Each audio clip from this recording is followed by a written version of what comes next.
2005ರಲ್ಲಿ ಮನಮೋಹನ್ ಸಿಂಗ್ ರವರು ಪ್ರಧಾನಮಂತ್ರಿ ಆಗಿರುವಾಗ ಮತ್ತೆ ಸೋನಿಯಾ ಗಾಂಧಿಯವರು ನಾಯಕತ್ವದಲ್ಲಿ ಮನ್ರೇಗಾ ಕಾಯ್ದೆ ಜಾರಿಗೆ ಬಂತು. ಉದ್ದೇಶ ಏನಪ್ಪಾ ಅಂತಂದ್ರೆ ಗ್ರಾಮೀಣ ಪ್ರದೇಶದಲ್ಲಿರ್ತಕ್ಕಂಥ ಕಾರ್ಮಿಕರು, ದಲಿತರು, ಮಹಿಳೆಯರು, ಸಣ್ಣ ರೈತರು ಅವರಿಗೆ ಕೆಲಸ ಕೊಡಬೇಕು ಅಂತಕ್ಕಂಥ ಉದ್ದೇಶದಿಂದ ಕೆಲಸದ ಹಕ್ಕಿದೆಯಲ್ಲ ಅದು ಡೈರೆಕ್ಟಿವ್ ಪ್ರಿನ್ಸಿಪಲ್ಸ್ ನಲ್ಲಿ ಇತ್ತು, ಕಾನ್ಸ್ಟಿಟ್ಯೂಷನ್ ನಲ್ಲಿ.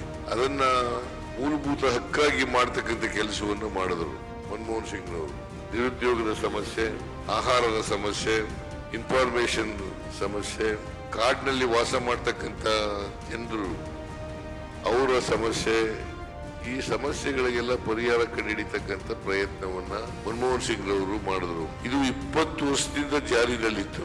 ಈ ಕಾನೂನಲ್ಲಿ ಸುಮಾರು 12,16 ಲಕ್ಷ ಕಾರ್ಮಿಕರು ಇಡೀ ದೇಶದಲ್ಲಿ ಕೆಲಸ ಮಾಡ್ತಾ ಇದ್ದಾರೆ. 12,16 ಲಕ್ಷ.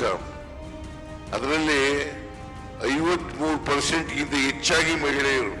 50%ಗಿಂತ ಹೆಚ್ಚಾಗಿ ಮಹಿಳೆಯರು. ಸುಮಾರು 6,21,00,000 ಮಹಿಳೆಯರಿದ್ದಾರೆ. 6,21,00,000 ಮಹಿಳೆಯರಿದ್ದಾರೆ.